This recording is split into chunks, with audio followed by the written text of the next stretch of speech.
Welcome everybody to the October general meeting of the Diamond Valley Writers Guild. It's October 22nd, 2022, and it's 9:35 a.m. I want to welcome everybody. It's nice to see your faces from wherever you are, and you're all looking good.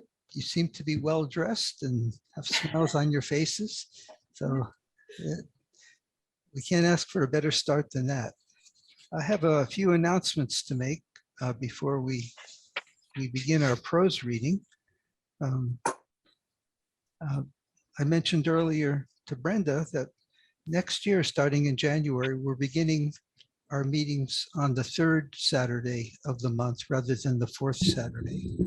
And that way we're able to coordinate with another writing group with express some interest in attending, and maybe we'll attend some of theirs too. Okay, I have an announcement regarding Straight Jackets magazine. Ellen Wolf let me know last night by email that she's had a severe asthma attack, and the doctor, she was in the emergency room, and the doctor is keeping her in the hospital for 3 days or so. And she's under doctor's orders to take it easy. And because of that and being shorthanded, and with the magazine, the next issue will be, I guess, postponed or put off till the following one. I guess it's in the spring. Is that right, Cheryl? Yes, and I'd like to comment, everybody who submitted, I want to say thank you. And everything that was submitted will just be held over, okay, to go into the next issue. Okay. So as soon as Ellen's able, we will work on it and send it out with the spring. Okay. And are you seeking any other participants? No, because we work great. It's just this. This is going a little too deep, but Ellen, because of Ellen's being in the hospital, and my property got flooded out with this latest round of flash flooding, and so I've been dealing with that plus the online classes. So the overwhelming part for both of us just kind of made us, I even suggested putting it out in November, but she said everybody's too busy, so she didn't want to do that. So okay, well, we understand and we have compassion, and as writers, we're very emotional people, and we feel your pain, so we're willing to wait. Okay, and now we turn to one of our main events, and that is the election for officers for next year. And I'll open it up with a call for nominations. And so if you want to participate and run, you can nominate yourself. If someone nominates you, you can accept, or you can say, I don't accept. So here we go. Our first office that we're filling is Vice President. Do I hear any nominations for Vice President?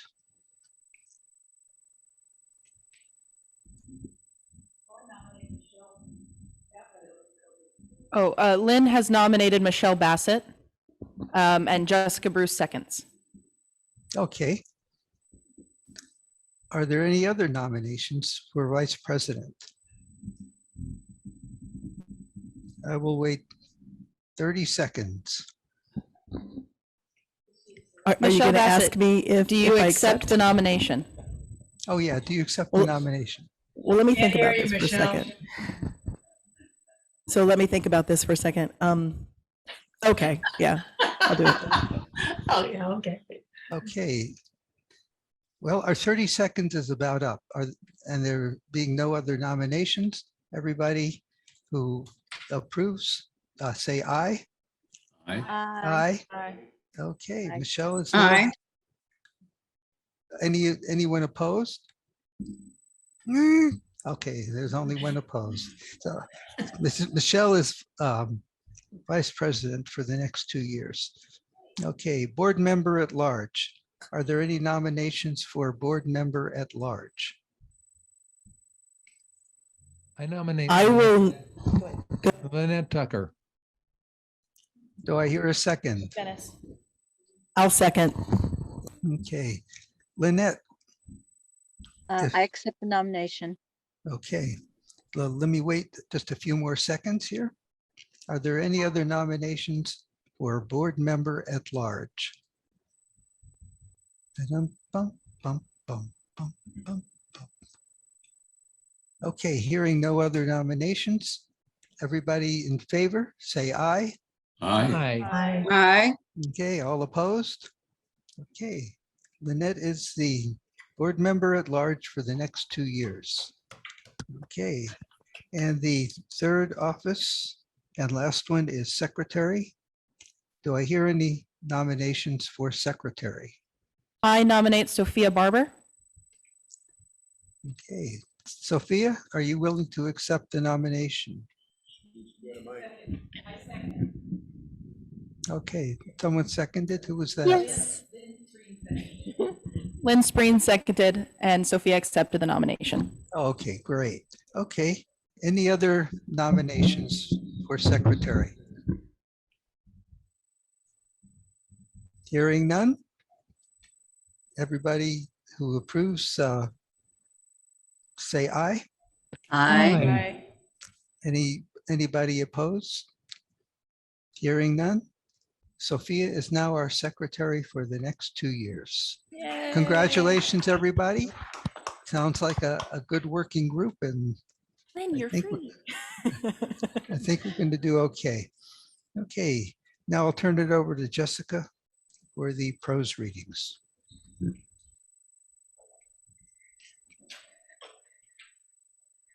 One moment, I have to traverse the entire hall.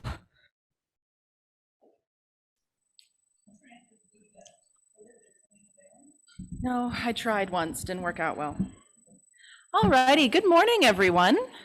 Good morning. Welcome to the 2022 annual JoLynne Buehring Memorial Prose Reading. We have a lot of exciting readers today, a lot of good material. I'm very excited. It's been a pleasure to take over this mantle after JoLynne's passing.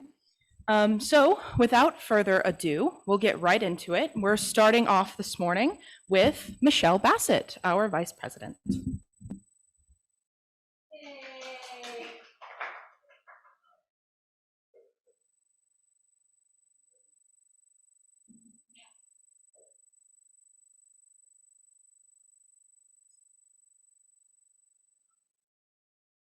Boy, it's the long walk. Can everyone hear me okay? How do I sound? I sound all right?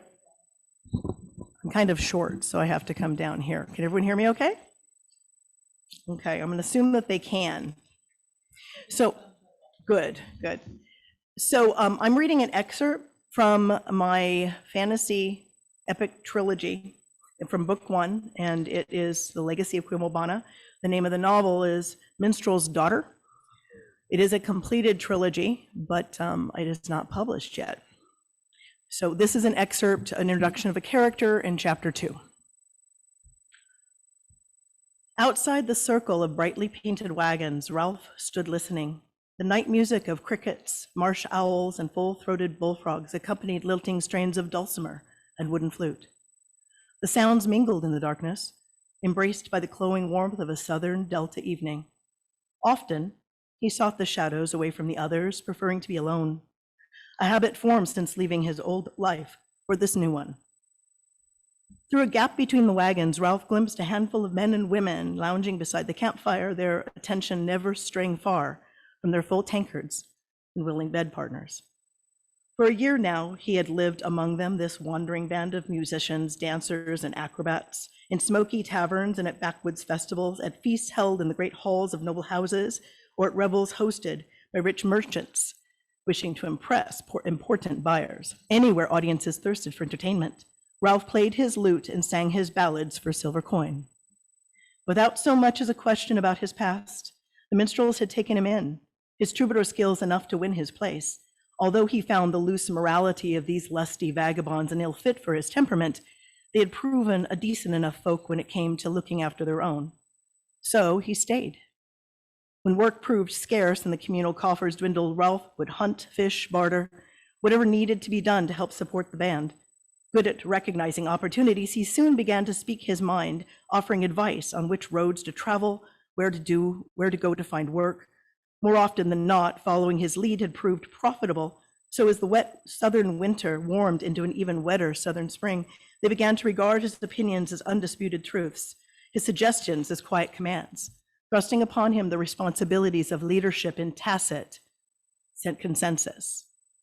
Suppressing a yawn, he rubbed a hand over his face. The prickly, short-cropped beard still felt strange to his touch, as if belonging to someone else. Though having surpassed his 20th natal day, at times he felt like a boy masquerading as a man, playing a part. Could whiskers make that much difference, transform him into the troubadour he had chosen to become? He hardly recognized his image in the mirror anymore. Hoped no one else would. A commotion, a woman's soft exclamation of surprise, the scuffle of a boot as men rose to their feet, snatched Ralph back from his wandering thoughts. In the flickering light of the campfire, an old man hunched, leaning heavily upon his gnarled staff. Mud clung to the tattered hem of his simple brown robe. A bit of rope, curling and frayed at the ends, loosely cinched the garment around a meager waist. Dingy gray hair partially concealed his beardless, deeply lined face. Even so, Ralph recognized those ancient features, nearly spoke the name that came unbidden, Cymbriel. But remembering where he was and who they both were, kept him silent.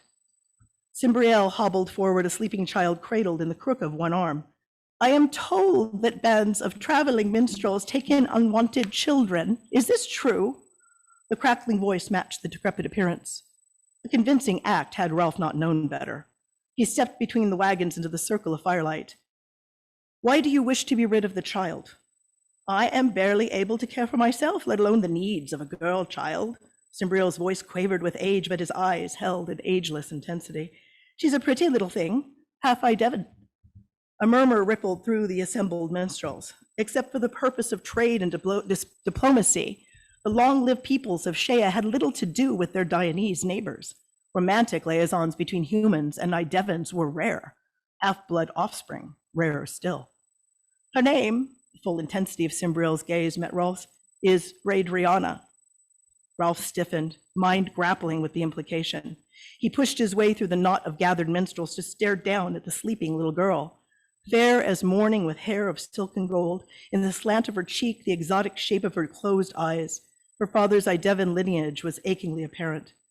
But by the shape of her nose, her mouth, softer human features, he recognized the blood of her mother, Loriana.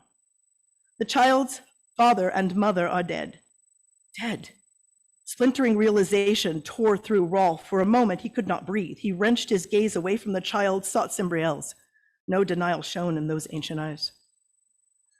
The minstrels pressed closer for a better look at the half-breed orphan. One of the women took Raedriana in her arms. Another fetched a blanket. Cymbriel pulled Rolf aside, pitching his voice low so no one else would hear. I have placed an enchantment upon her. When she awakens, she will remember nothing of what happened, only that she belongs here with you. Rolf's lungs constricted. With me? She is in danger. Cymbriel made no pretense at persuasion. She will be safest here. I can't take care of... His words collided with his ambivalence, faltering before he could finish the thought. Gulping air, he surveyed the assembly of drunken musicians, hucksters, and loose women, the people who had taken him in and made him their leader without knowing, let alone caring, who he really was. Finally, he whispered, she doesn't belong here. Neither do you. His words turned bitter. You know why I left, why I cannot go back. I want no part of my old life. Look at her. Cymbriel pointed a craggy finger at the bundled child. Look at her and tell me you want no part. Of their own volition, Rolf's eyes sought Raedriana. How did my sister die? An assassin's blade. Ralph shut his eyes, fresh grief playing a discordant harmony to older, deeper grief. Cymbriel pitched his voice even lower. I was in time to thwart Raedriana's abduction, but not Loriana's or Noran's murders. I am not asking you to return, only to take in your sister's orphan. Something within, more powerful than the old man's words or a brother's duty, compelled Rolf to move toward the clump of women, and gather Radriana in his arms. She stirred, opened her eyes like amethyst, two crystalline jewels in the moonlight. For a moment, she stared up at him, seeming more in wonder than fear at seeing a stranger's bearded face. Then a contented smile crossed her lips, a child's pure, unquestioning trust. Amid the dark branches of the moss-hung trees, an eerie indigo blue luminescence caught Ralph's eye and then faded. Cymbriel was gone. Ralph held Radriana close, truly afraid for the first time in his life. He knew nothing about raising a child, about being a father.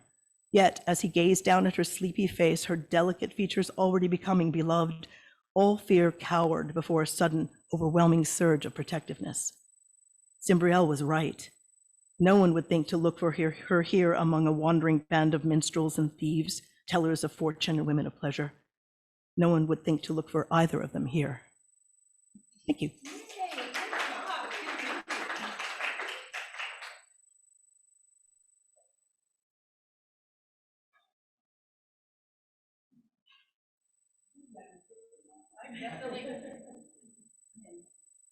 Absolutely getting my steps in this morning. All right.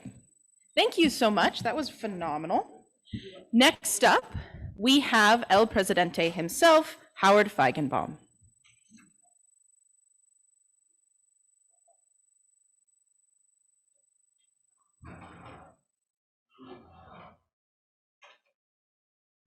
You're muted. Okay, there, I'm unmuted now. Okay, this is an excerpt from the third book in the Benny Goldfarb Private Eye trilogy. The book title is Hot Zone, and it actually refers to the Panama Canal, which is where most of the action takes place in the country of Panama.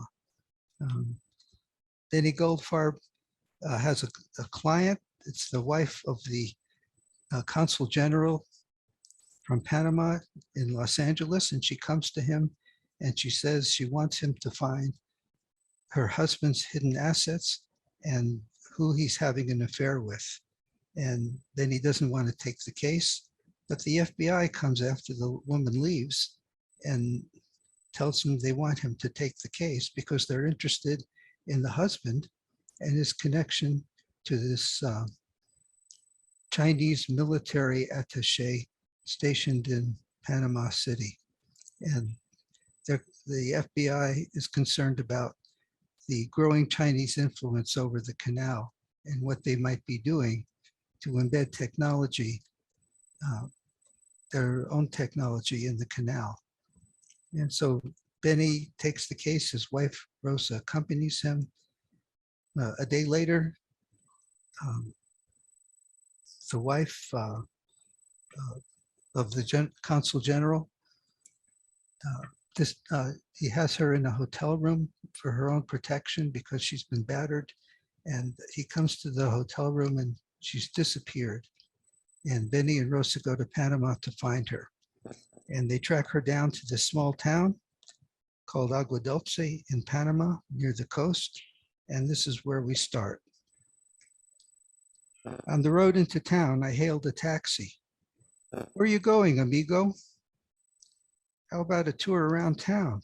Of course. He eased the cab onto the road. Where are you from?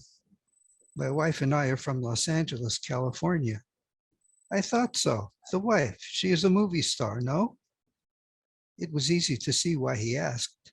Rosa was an eyeful. Her voluptuous figure demanded attention, even while hidden beneath a plain white blouse and denim skirt. The sunglasses and sheer scarf added a touch of mystery that Sophia Loren would have appreciated. Rosa laughed. You see, Benny, you are with a movie star. She checked the driver information card attached to the seat in front of her. You are too kind, Ricardo. I am a Colombiana transplanted to Los Angeles. Are you two on vacation, he asked. Not many travelers come to Agua Dulce. We're looking for someone, I said. Who? I know most everyone in town. Maybe I can help. The daughter of a salt dealer, Rosa said. Ah, I see. Now I know where to take you. Las Salinas, the salt works. There are only two things to see here, salt and sugar. I will take you to the salt. About 9 kilometers from the village, white pyramids of salt contained in rectangular shallow pools dotted the flat landscape. The water levels in the pools vary based on the stage of evaporation. Where the process was complete, white crystals sparkled in the hot afternoon sun. I would like to take some photos, Rosa said. She rolled down her window to survey the neat rows of salt crystal mounds. Ricardo parked the car. Who is this daughter of a salt dealer you are seeking? Rosa brought up the gallery file on her phone. A DHS passport photo obtained by the FBI appeared on the screen. She held the phone so Ricardo could see. Do you know her? The driver remained quiet, his face solemn. Rosa kept the image in front of him. You can tell us. We are here to help.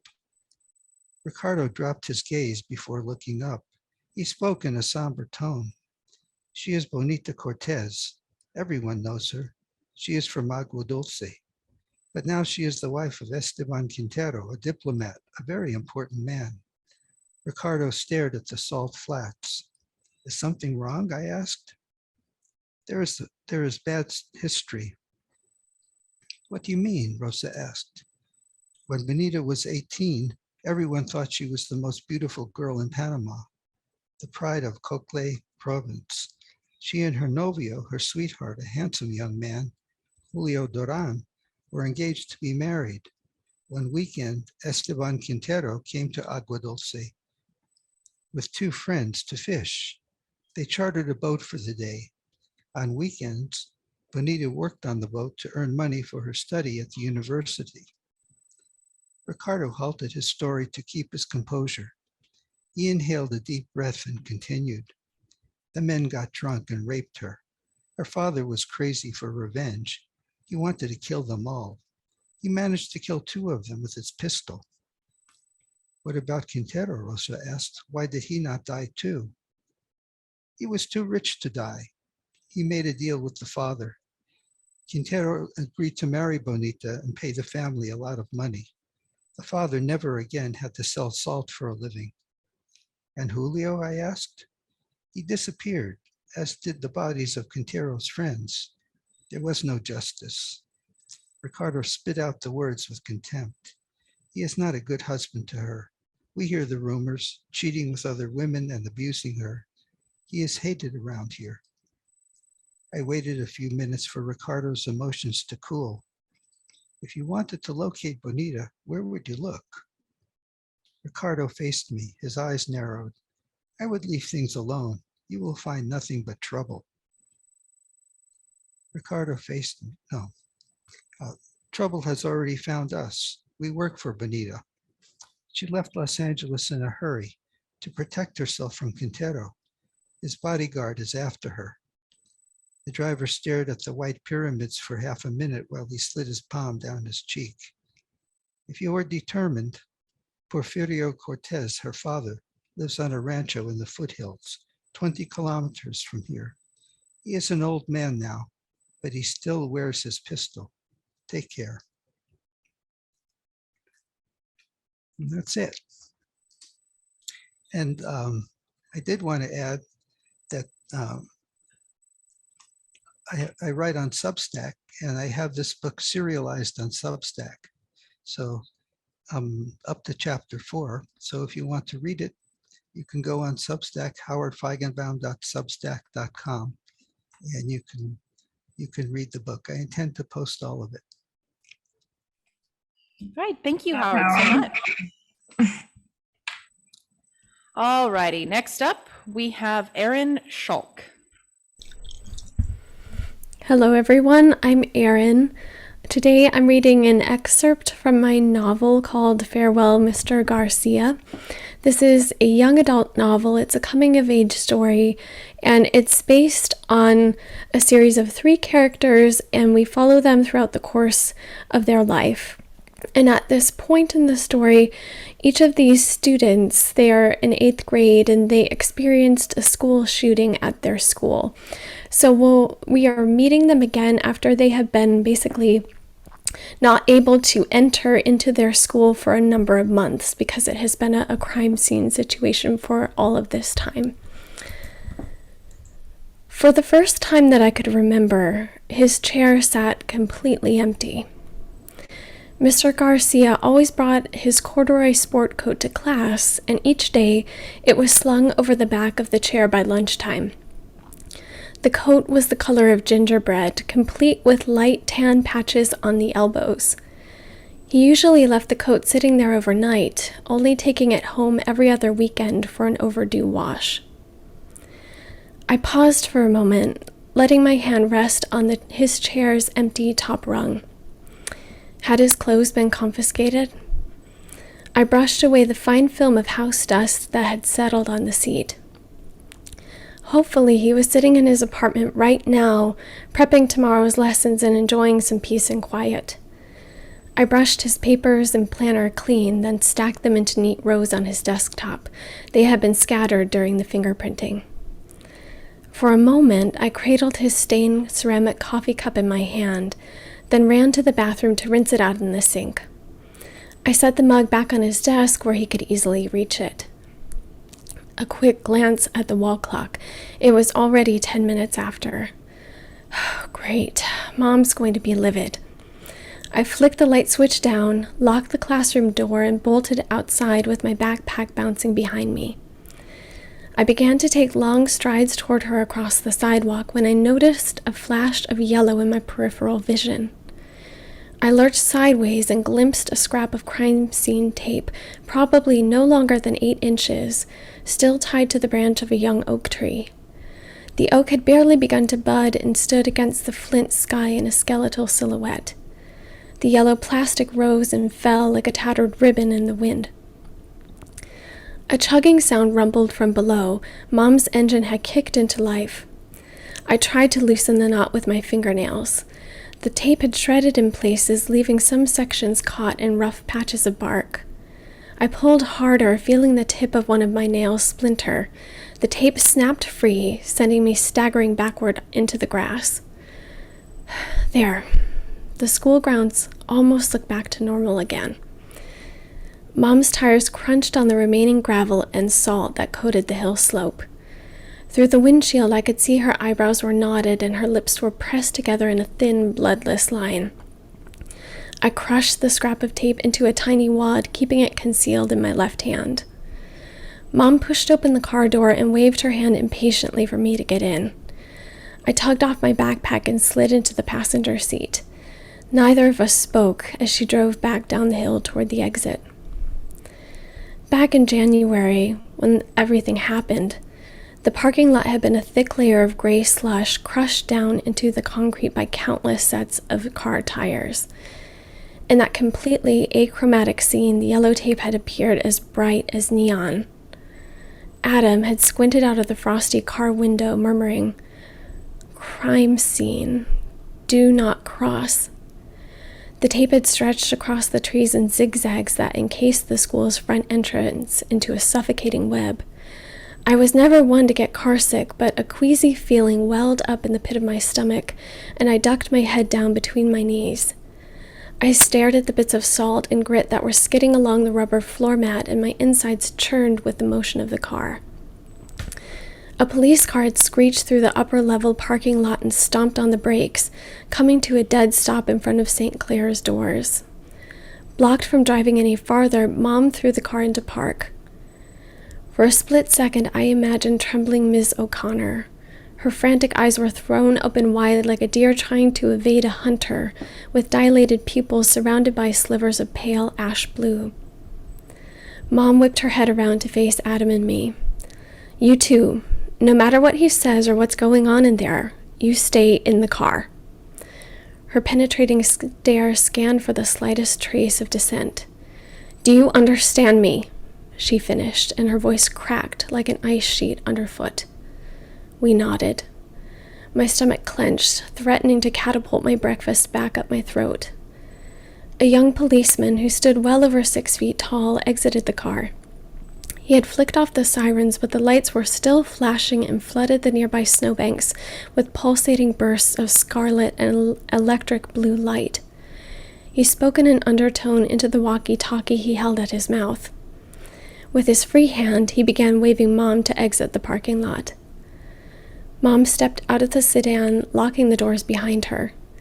Adam turned to me. "What's going on?" he whispered. "I've never seen Mom like this." "I'm sure it's nothing," I responded, patting the frayed black wool of Adam's gloved hand. "But keep quiet." I cranked down my window, using my left hand to steady the tremor in my right. "Excuse me, officer, but I work here." Mom pulled out her faculty ID card, holding it at his eye level. "What on earth is going on this morning?" She was using her authoritarian teaching voice. Despite her athletic strength, she stood just over 5 feet 1 inch, and her youthful features made her look about 25. She turned on this uncrackable demeanor to make sure people understood that she demanded to be taken seriously. "Ma'am, I'm not allowed to discuss it," he responded wearily.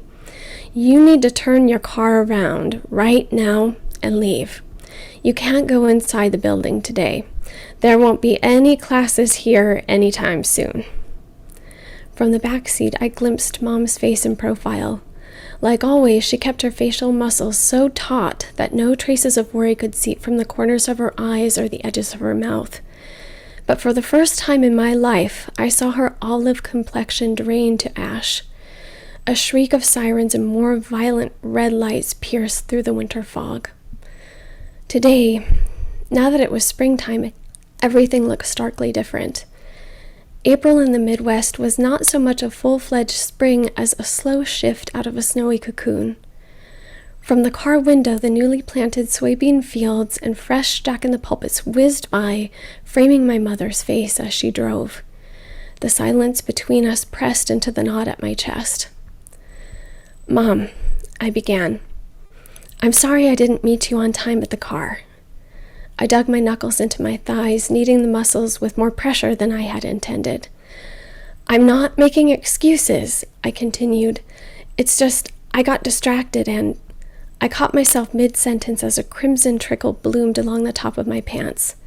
The fingernail I had cracked while I was trying to wrestle the scrap of tape from the tree had broken farther back than I had thought. I unclenched my left hand and squeezed the bleeding finger with my right palm. The tape scrap fluttered onto my lap. Mom slowed down to a stop at the light and flicked the turn signal down. A sharp exhale plunged through her nostrils. "You know, Nora, you've been distracted pretty much all the time lately. I really don't know what to do about it anymore." She turned to face me. "Crime scene" stretched across my lap in glaring block letters. Before I could tuck the ribbon away, her gaze locked on the tape and her eyelids crumpled closed. "Give me that." I hesitated. "Mom, the light's about to turn green." "Nora, give me that right now." Mom's voice reverberated through the car like a rattling snare drum. The left turning arrow flashed green. Impatient horns blared behind her. "Nora, I've tried everything. I've tried talking to you, you won't talk. I've asked you to come out and exercise with me, you won't do it. I've tried to get you to spend more time with your friends, but you don't even call anyone. You just stay shut up inside." It was stuck. The tape was stuck in the tree in front of school. They forgot to cut it out when they did the cleanup. My voice was tight, like when trying to talk too soon after swallowing water the wrong way. I just didn't want anyone else to have to see it when we opened tomorrow. Most of the cars began pulling around us. Their screeching horns interwove into a dissonant melody that echoed and faded as they passed. Mom rolled down the window and thrust her palm under my chin. I handed over the scrap and she tossed it into the remaining dirt and slush that hadn't yet melted in the shoulder. She pumped the accelerator, and we pulled out into the next road before I could see if the wind had blown the tape away. Thank you.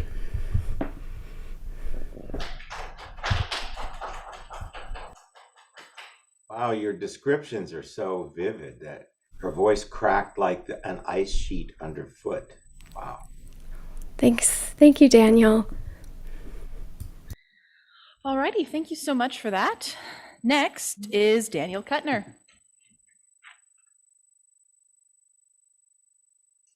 I think you changed the order on me.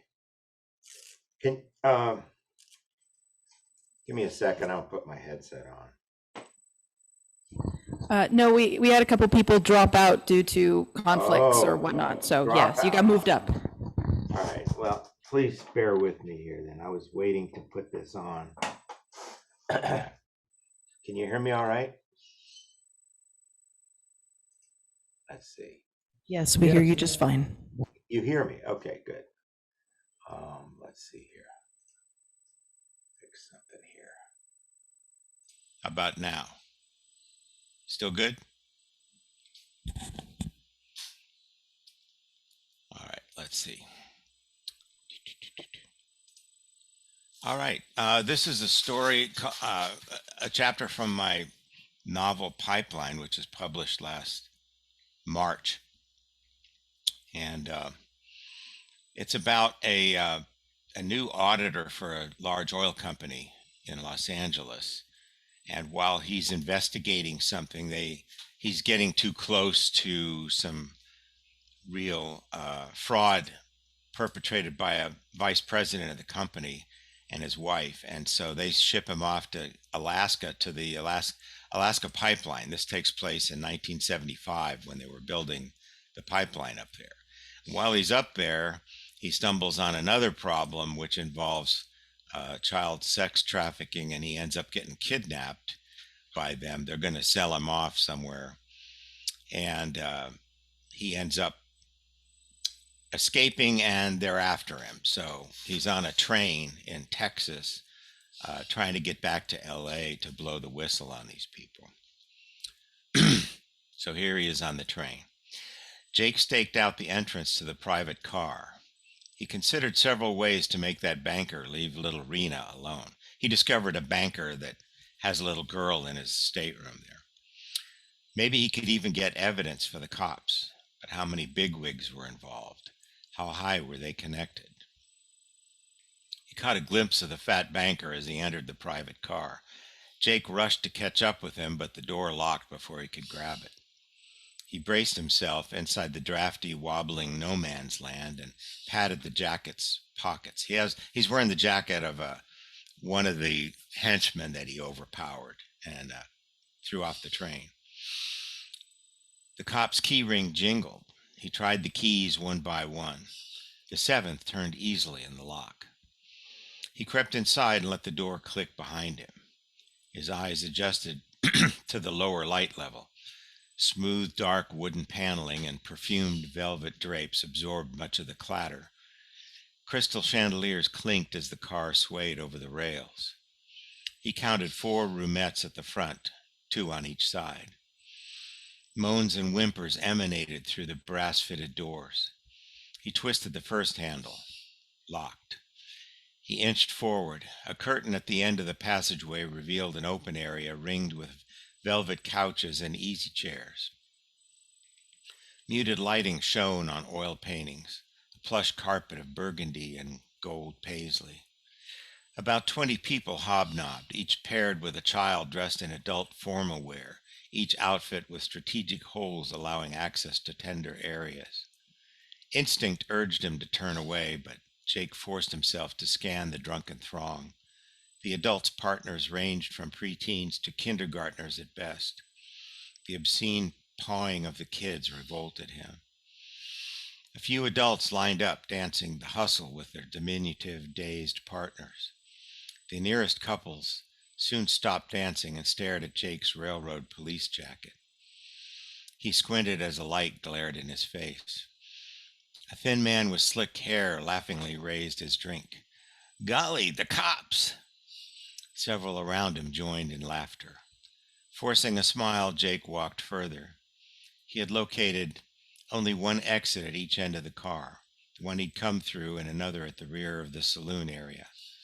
That one led to a narrow outside balcony. Beyond that, the tracks clattered by. The DJ stopped the music and the partners froze, turning their eyes to Jake. A few of the children continued their drugged whimpering. One kept dancing alone. A white-haired, bearded man stepped forward. His image was that of a husky, ruddy-faced Santa, though his eyes flashed not with cheer, but interrupted lust. "Good evening, officer. Join me at the bar, won't you?" His grip on Jake's shoulder was more than an invitation. "Not while on duty, thanks." Santa's grasp hardened. "I insist you check out our stock, both liquor and," he nodded toward the dance floor, "the other delicacies." In a lower voice, he added, "You can also explain to me what you're doing here." He motioned to the stooped, slick-haired bartender. "Two from my reserve, Lloyd." From among the champagne and exotic-looking bourbons and aperitifs, the barman chose a bottle of green liquid and filled 2 glasses. His hands shook as he offered them to Santa, who accepted the drinks and slid one in front of Jake. "It's absinthe, European. A different kick, special label." The brand was written in Cyrillic characters. Jake pretended to sip some. The vapors alone caused his eyes to cloud. Santa swirled his drink. "To what do we owe this interruption? We were told we'd be left," he arched an eyebrow, "unmolested. Management wanted me to make sure you were happy with the service." "It's top-notch as usual. In fact—" "Hold on!" The rotund banker bellied up next to Santa. He held a leash hooked to a studded leather collar on a wobbly preteen boy. "Upper management is right here. Remember me, nosy?" He smacked Jake's nose with the tip of a riding crop. 4 men surrounded them, suits bulging with bulked-up muscle and concealed weapons. The banker sneered. "I recognize the hat and jacket. What'd you do with the real cop?" "He won't be joining you, ever. The party's over. The feds are going to meet us at the next stop." Fatso wrapped another loop of the leash around his left hand, pulling the boy closer. "Bullshit. The FBI's here. One of those roomettes.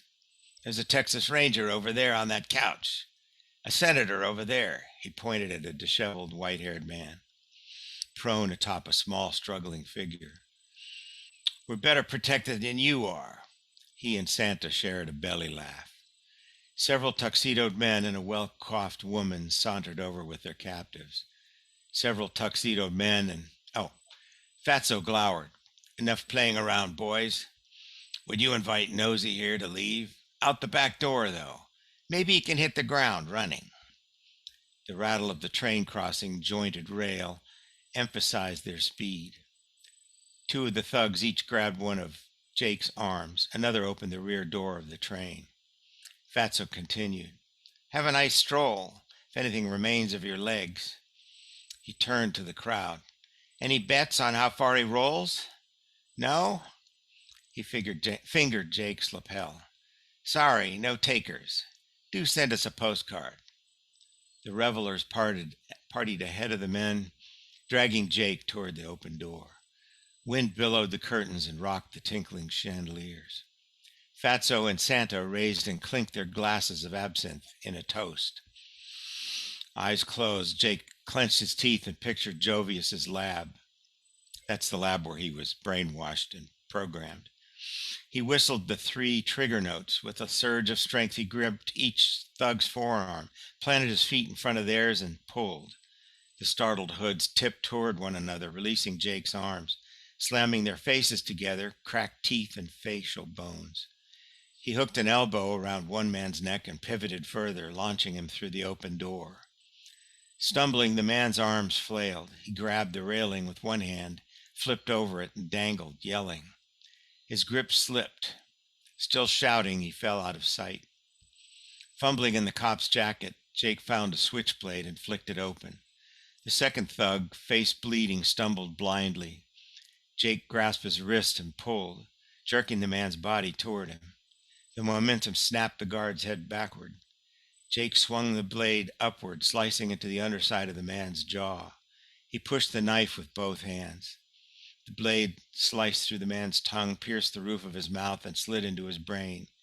Using the blade as a lever, Jake twisted, flipping the thug over his shoulder, out the back door and over the rail, disappearing into the turbulent darkness. The patrons cheered on the other two thugs. One took a position guarding Santa and Fatso.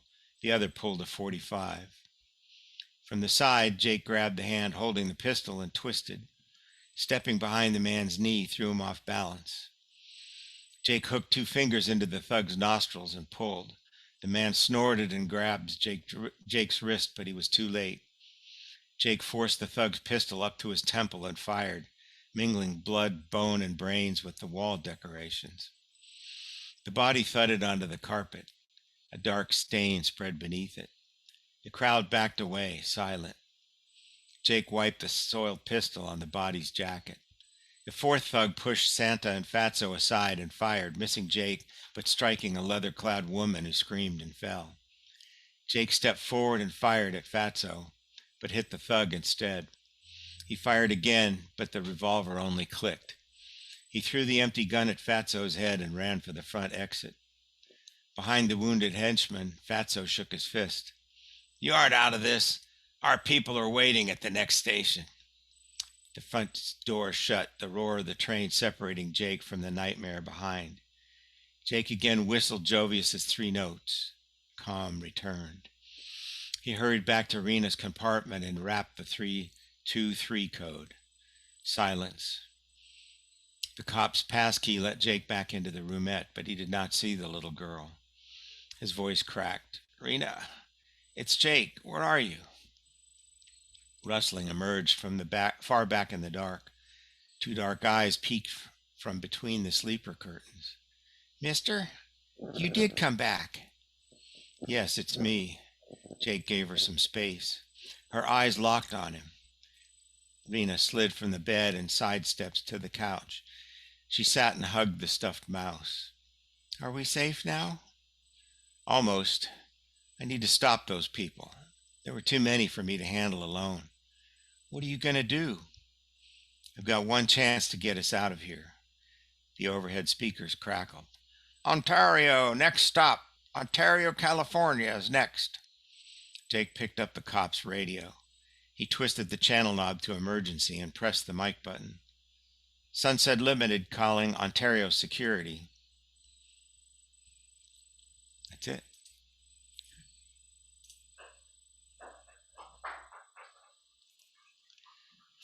There's a train.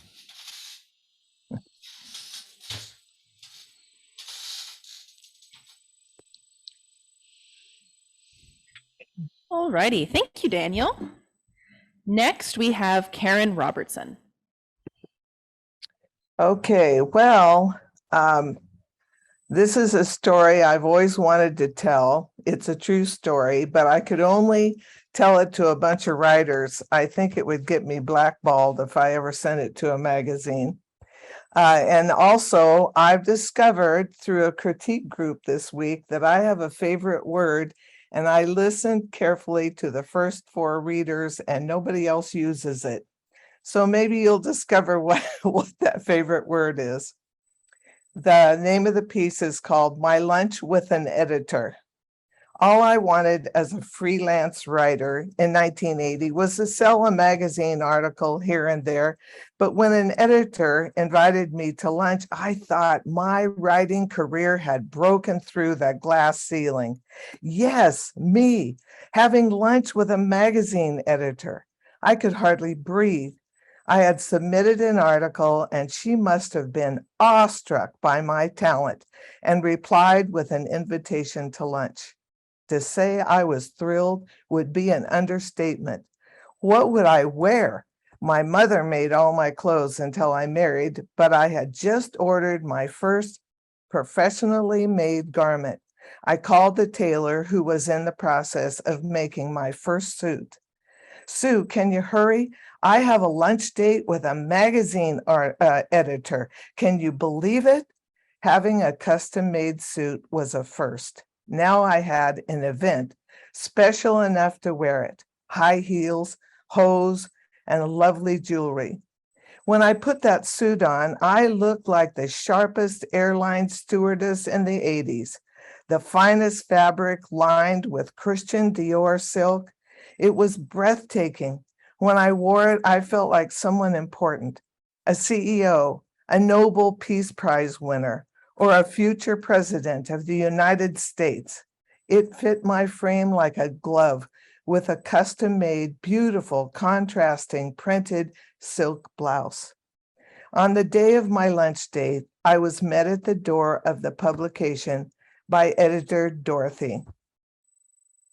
She was wearing a wrinkled, once white, shirt, which was stretched tight across her chest, where a button was missing, replaced by a safety pin, clearly visible. She wore faded jeans before wearing jeans was acceptable, ratty tennis shoes, and a hair arrangement that looked like it had been prepared with an egg beater before that too was fashionable. I didn't want to invite her to ride in my car because I was embarrassed by my little yellow Toyota Corolla that had been hit 5 times and had 5 different colors of yellow paint. So when she suggested we take her car, I accepted. I don't know what kind of car it was, but it had been a convertible with a torn top. She pointed, "It's right over there. I left the windows open because my cat peed in the passenger seat last night." What? I'm going to sit in a seat that smells like male cat pee in my beautiful new custom-made suit? Please wake me up from this nightmare and don't let my new suit get stained. I'm hoping she'll take me to the golf course resort or one of those nice casinos.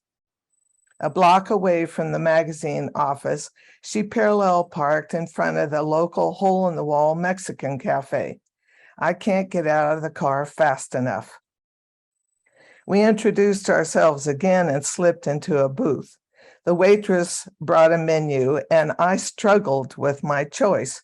She invited me, so I shouldn't order anything too expensive. A chicken taco a la mode seemed reasonable. My mother always said, when you are someone else's guest, eat lightly or order what they order.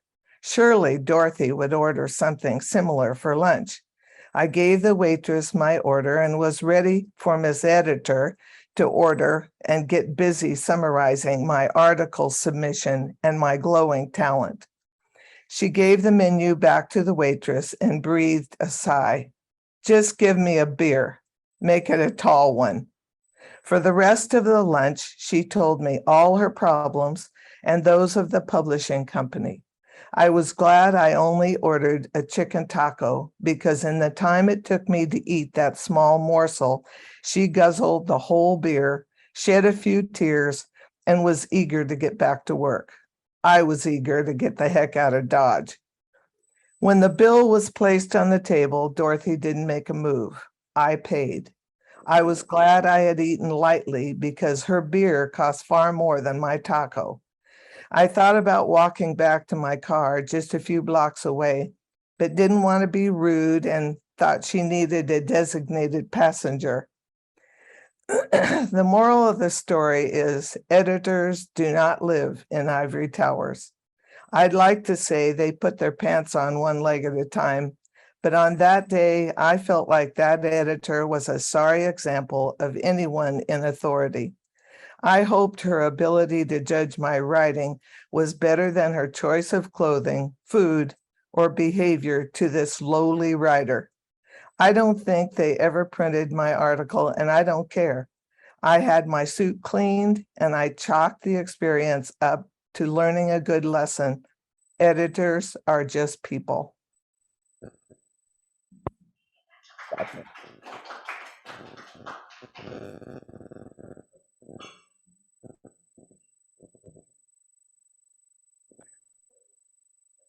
I wonder if anybody picked out my favorite word. That was a very nice story, Karen. Beer, Very, beer. very good. What was it, Karen? And Oh, And 18 all right, times. go ahead, Karen. Sorry. I said 18 times I counted after it was all said and done. All right, next is Tim Ritter.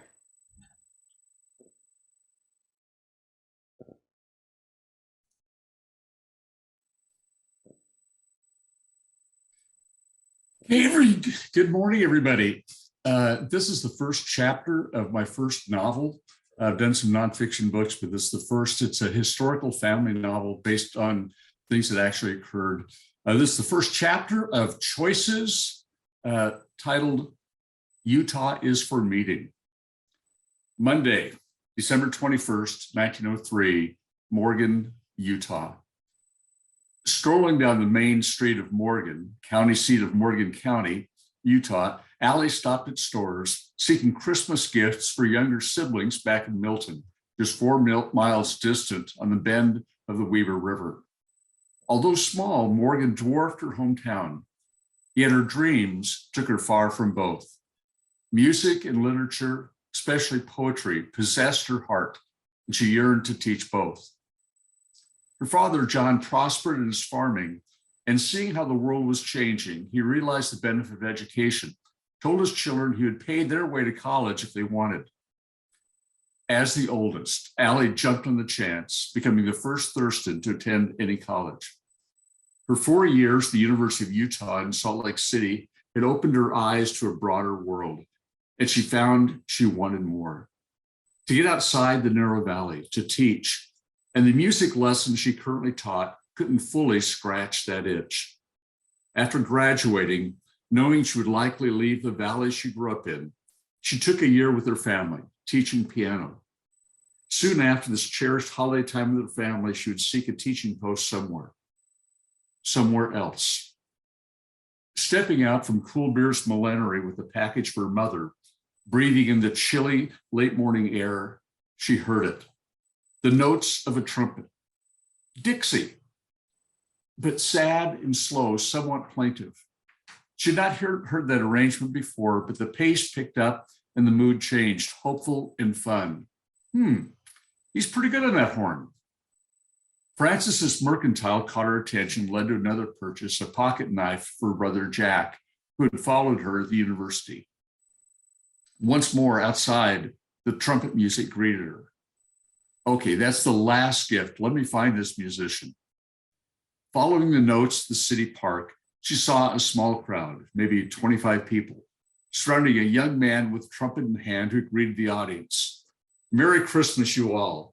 How are you doing with this chilly weather? A bit of ague or flu, maybe a sore throat, a cough from the cold, or just tired from getting your crops in, preparing for winter?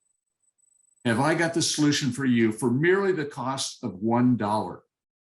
Distilled from a proprietary blend learned from local Indians who know how to handle this weather and snow. Now, of course, in this land of the Latter-day Saints, you won't find any alcohol in it, just ingredients the good Lord himself created. Sir, over to the right, don't I recognize you from Ogden a few days ago? As I recall, you purchased a bottle for young child Thomas. How is the young boy? Why, well, he's doing better, the man nervously responded.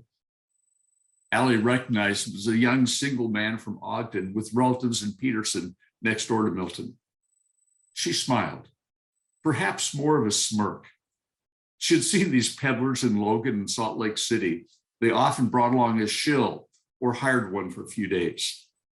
She leaned against the lamppost as the spiel went on. Nice looking guy, kind of looks like Lord Byron the poet. He does have a way with the audience. So, who's the first to buy a cure for what ails you? Addressing the young father, he said, Sir, I'll only be here for a few days. Would you be interested in purchasing several bottles to keep on hand for young Thomas? Please keep in mind, I only have 24 bottles remaining. Better give me 2. Thomas does struggle in the cold weather. That primed the pump, and the remaining bottles soon disappeared, after which he said he'd make some more by tomorrow, so meet him at the bandstand around 11. Allie remained at the lamppost with that faint smile. He'd noticed her, but who wouldn't? Slender, but womanly, early 20s, dark hair with a striking face, uniquely angular, but attractive. He sauntered over. Percy Bunyan Rice at your service, came with a smile. You have no interest in purchasing a bottle? Oh, no, not at all. But I did enjoy the show you put on. Nice trumpet work, and you seem to do a new arrangement on the fly. Impressive. And speaking as a fellow musician, You read the crowd nicely. Whatever are you implying? He continued with a smile. Implying not at all. I see through your scam. You make this stuff up on demand with cheap alcohol you lightly brought in. I imagine you have a wagon. Is the one by the cottonwood tree yours? I don't recognize it. The one with the tarp covering the load? If you promise not to reveal my secret, then I will confess you found me out. I've discovered the local yokels in small towns tend to be the most gullible. The work is easy. I get paid to play my trumpet, make a good living, get to see the country, and to meet fine people, but none so attractive as you. You never quit with the lines, do you? As she smiled. But every word is true. Well, what I said to you, not to the crowd. So why are you admitting this? I could ruin you in this town. A good question, but one with an answer I don't know myself, but I see something in your eyes, a desire to break out, to not fit in. I've been in a lot of towns, met a lot of people, but something about you seems to fit with me. Do you sense it too? You move too quickly, young man, but do you seem to move with me? Perhaps, just perhaps. Tell me, are you LDS living in Utah? She laughed. My grandfather pioneered this valley. He built the road to Ogden that you came in on or will leave on. He was the bishop. Another grandfather was one of the main scouts of the first trip here. With a note of sadness, so you are too? Whoever said that? None of his children joined the church, and that includes my dad. Kind of lonely being one of the few non-Mormons around here. Well, perhaps I could help assuage that loneliness. I tried a cafe just down the street, Stewart's. May I enjoy your company at lunch, but only if you could provide your name. Stewart's, not a bad choice. Yes, you may enjoy the company of Miss Allie Thurston. Although she ate, Allie never tasted the food, captivated by the touch of adventure he brought. She knew she could lose herself in those blue eyes and soothing voice, so she fought it. So, young stranger, tell me about yourself. How did you wind up in a small town like Morgan? Where do you call home? Percy recognized the signs. They weren't unknown to him. A young country girl impressed by a traveler from outside, trying to find reasons to resist the attraction. He began to reel her in. I call Lexington, Kentucky home, but my father has a horse ranch there, and until recently was the mayor. Allie also recognized the attempt to impress a country girl and moved her queen. You know, I believe one of my grandfathers, Colonel Jesse Little, may have traveled through Kentucky several decades back to meet President Polk. Percy's eyes raised a little at this worthy adversary. She continued, that was to authorize the Mormon battalion. They helped win the Mexican War. A soft yet sardonic smile. Sardonic. Why are you so far from such a nice home? He paused. I love music. I love traveling. I love meeting new people. Up to now, I've not found a reason to settle down. She paused. Then with a subtle smile, has that changed? Maybe. Maybe it has. A long silence arose with a sense of comfort in each other's presence. He first broke it. So, where are we? What comes next? She replied, I suppose that depends on you. What do you desire? Another small town local for one quick night, or something more permanent? I think I might be willing to give up the road. And his response amazed him. This Miss Allie Thurston had qualities he'd never encountered. Intelligent, witty, a unique beauty that pulled him in. Musical, insightful, frank. The latter both intrigued and concerned him. Well, when you decide, I'll be in Milton. Go west on the Morgan Road, about 4 miles. Just ask for John Thurston's home. Sandstone, 1 story. just off the main road on the right. Everybody knows him. Everybody. And with that, she picked up her packages, strode outside, found her buggy, and headed back to Milton. Funny how that last everybody held a note of warning. In real life, that was on Monday. They next met on Friday, the day after Christmas, and married that day in the courthouse. And then the rest comes in the rest of the book. Thank you, guys. Thank you so much. We lost our camera. Stand by.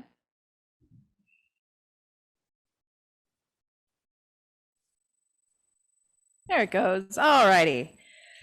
Next up, we have Greg Porterfield.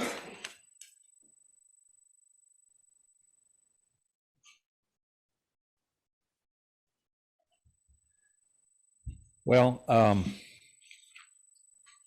mine's not going to be that long.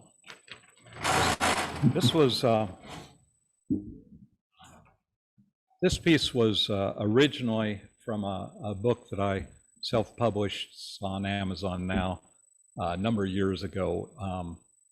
The name of the books, in case you haven't already picked it up, is Don't Fear the Rewrite. This is something most of us fear greatly, is rewriting and rewriting our pieces. And half the time we get it right, half the time we don't. The name of this one's called One-Eyed Man.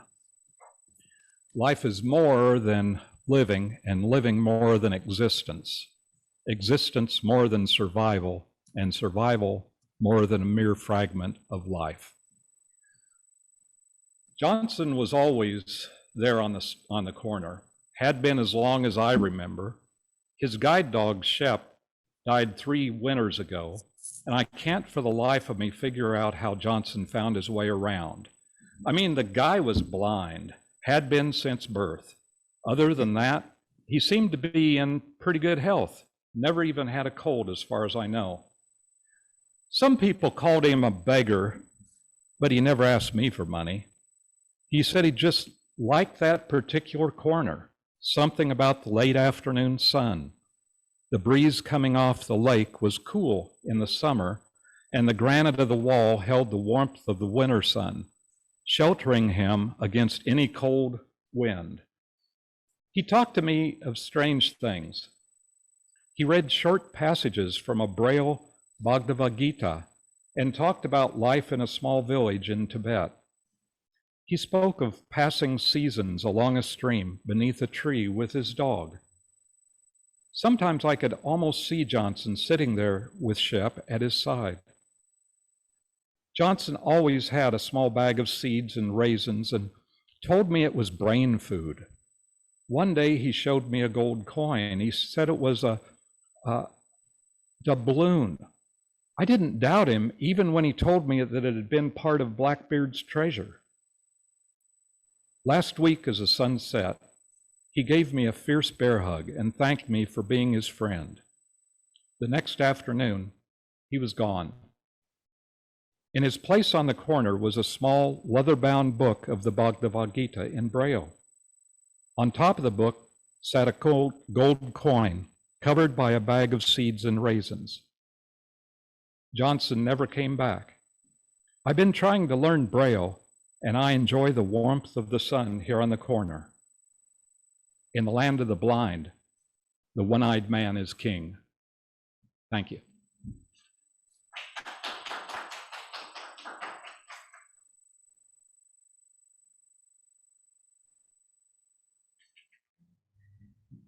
That was very nice. Thank you for sharing, Greg. All righty, next up we have Sophia Barber.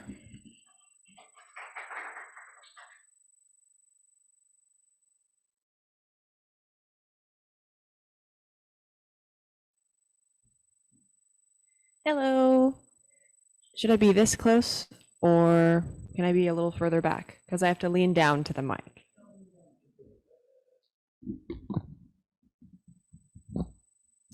All right, so unlike most of the other people who are reading today, this is not an excerpt from any book I've written. This is actually an expanded assignment that I had to do for a creative writing class a couple of years ago. And the characters I'm familiar with because I've been playing around with them for quite a few years. But it does not go with a book. So it's not an overarching story. I know all of it, but it hasn't been written down at all. And it does not have a title. It is simply a little experience. Lyra gazed out of the window of her apartment as she perched on her window seat. As usual, the city was alive and buzzing with noise and light, even though it was well past midnight now. All around her apartment complex were office buildings, multi-storied malls, and mega skyscrapers that just a century previous would have been regarded as architecturally impossible. They reached up like fingers, grasping towards the black night sky. The building's lights shone like the stars that they had stolen from the blank expanse above, and now they were after one last conquest, the moon. It was the only celestial body nowadays that could stand its ground against the light-polluted sky. The city was uncaringly beautiful with its neon signs advertising all manner of new products, from the latest computer to a silicone-free hair care product. Cars sped through the raised streets like blood pumping through veins. Far, far below the raised highways, Lyra knew there were pedestrian walkways closed in by smaller shops, interspersed with dark alleyways. From her apartment's height, however, it was impossible to guess that anything other than more highways could be found under the Vein, Lo Praera's largest speedway. The only reason she knew was because she had to walk those crowded streets to stores that were inaccessible by car. Not to mention the owners hated the attention around their storefronts. Lyra pressed her hand to the glass window and pushed, forcing it to swing outwards onto her personal flower balcony. She hopped out onto the concrete floor fenced in by spiraling black iron. It was an antique design, one Lyra often saw in pictures of old France, but it was simplistic and sinister in just the way she liked, so she made an exception for its old age. Hidden in the steel designs were constellations and planets, so beautifully carved that it almost looked like they were really orbiting. Perched on top of the fence were violets, lavender, foxgloves, and hydrangeas, each group of flowers in its own special planter, labeled with handwritten signs. Not that she needed it to recognize the flowers, but it felt more put together this way. Crawling across the inner bottom edge of the balcony above her own, bright wisteria flowers swayed in the night wind. Though she wasn't much of a plant person, her sister Despina was. In fact, Despina was the one who gave Lyra the flowers as a moving away gift. Though she complained about how much work they are and how much water they take up, Lyra was secretly extremely grateful that her sister had given her the flowers. Their need for water every day never failed to make Lyra remember her own basic needs, though which she was sure was one of the main reasons Despina gave her the damn things in the first place. Exhaling on a sigh, Lyra stared out over the obnoxious metropolis she had called home for the past 3 years. The wafting scent of the flowers reminded her of her sister and the much larger garden back at their childhood home.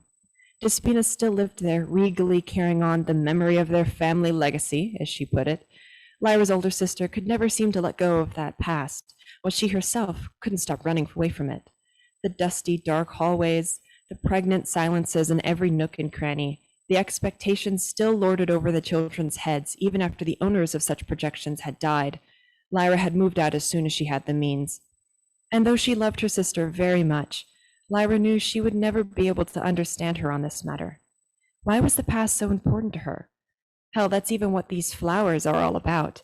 They facilitate the memory of Lyra's family, even in her new home. A constant reminder of both sweet and sour notes. Groaning, Lyra reached into her jacket pocket and pulled out an electronic device about the dimensions of a casino chip. The chip nimbly weaved in between her fingers as Lyra's thoughts traveled from the past to an extremely pressing future. Lyra may have escaped the old family home, but was unable to escape the old family business. Stealing, modifying, destroying, Lyra dealt in the business of information, her favorite of the skills passed on to her and her siblings. Lyra found it was easiest in this city to stick to what she had always excelled in. The more bloody or hands-on arts never spoke to her quite like they did to her brothers, and she wasn't as confident a manipulator as Despina, if the flowers were anything to go on. So spying and investigating were the only tools she had at her disposal when she decided to start her own little business here. Unfortunately, or fortunately, depending on whose side you're on, Lyra was just a little too good at her job to stay under the radar of more complicated clients. Like the owner of this chip, for example. What a request, what a reward. All wrapped up in this tiny disc of circuits and metal. She should have known better.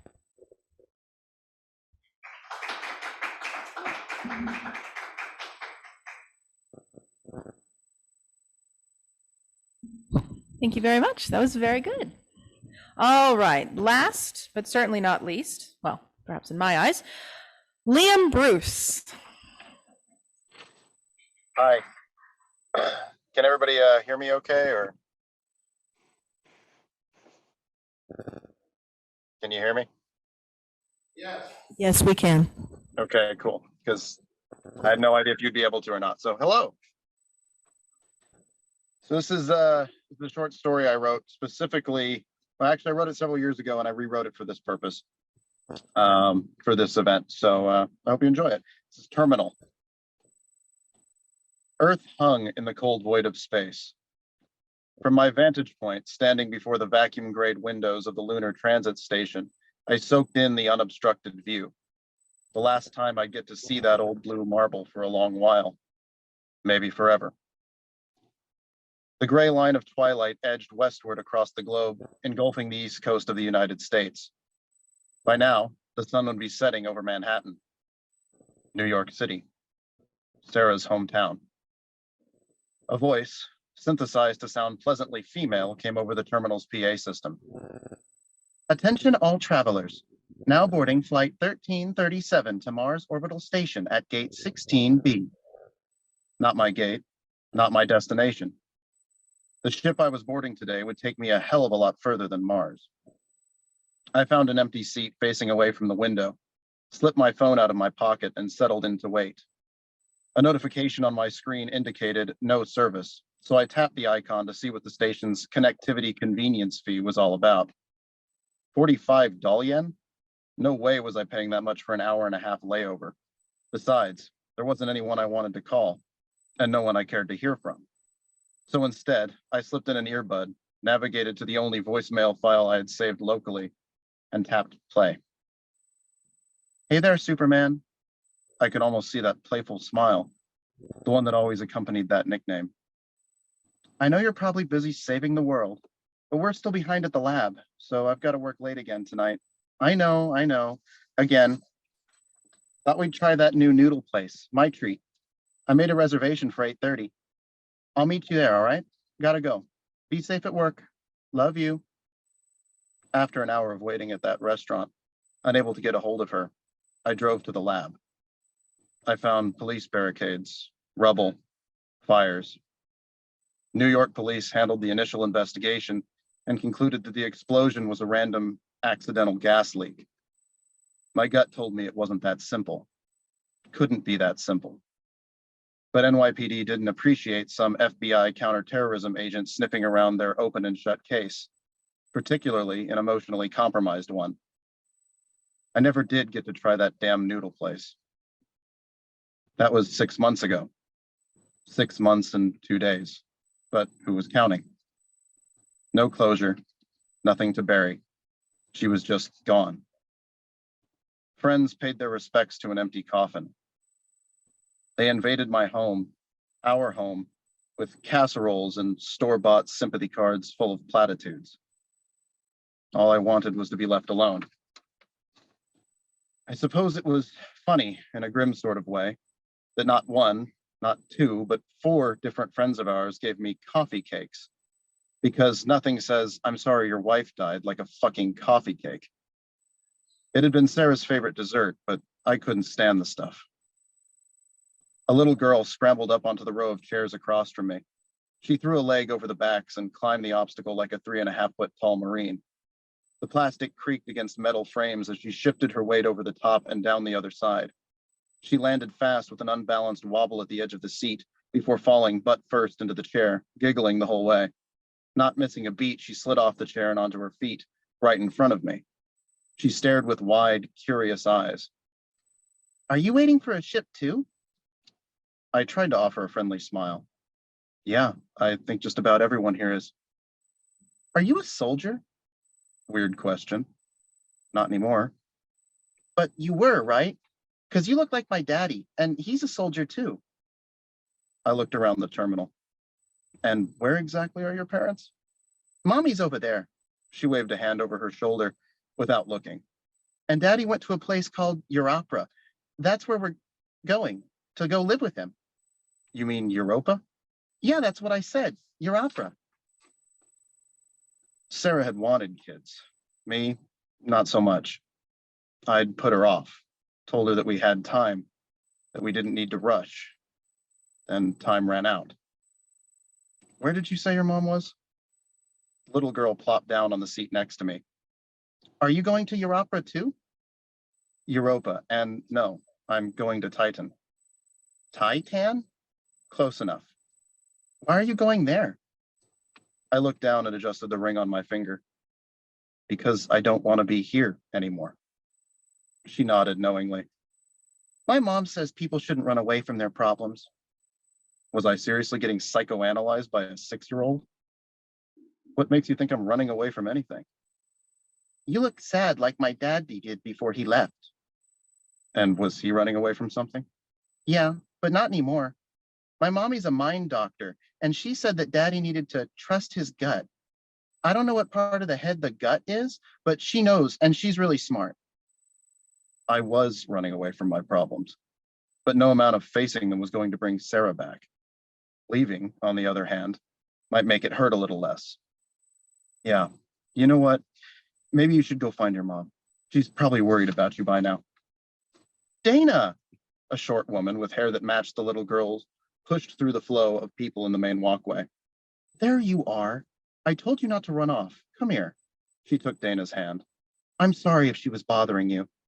She wasn't. She's just giving me some advice. Attention, all travelers, the synthesized voice interrupted. Now boarding flight 627 to Titan Colonial Station at gate 16A. Well, I grabbed my bags and stood. That's my flight. I hope you two have a safe trip. Bye, Dana waved. Have fun on Titan. I left the pair and walked over to the rest of the passengers, already queuing down the ramp at gate A. Once on board, I made my way to my cabin. Built into the far wall was a twin-sized Murphy bed. Next to it was a desk with space for one and a small couch, which faced a vid screen built into the wall opposite the bed. A male synthesized voice spoke over the cabin's intercom system. Greetings, sir. Welcome aboard Soltrans Flight 627, bound for Titan Colonial Station. Please make yourself comfortable and at home. We will be departing shortly. Estimated travel time is 3 months, 4 days, and 11 hours. Thank you for choosing Soltrans, where luxury meets the stars. Luxury meets the stars. Right.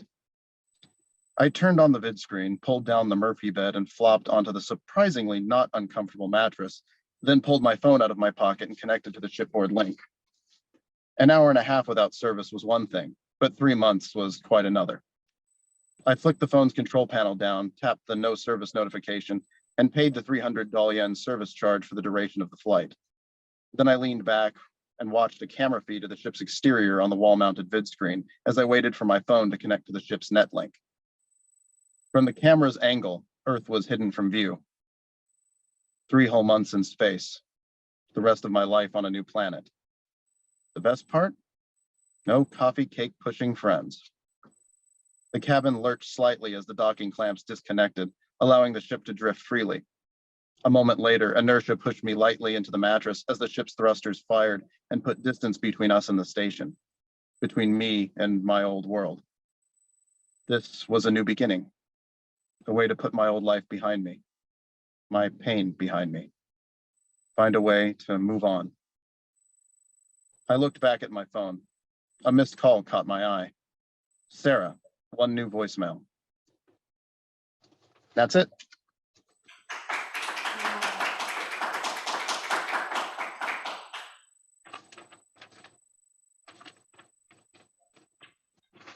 All right, thank you, Liam. That was very nicely done.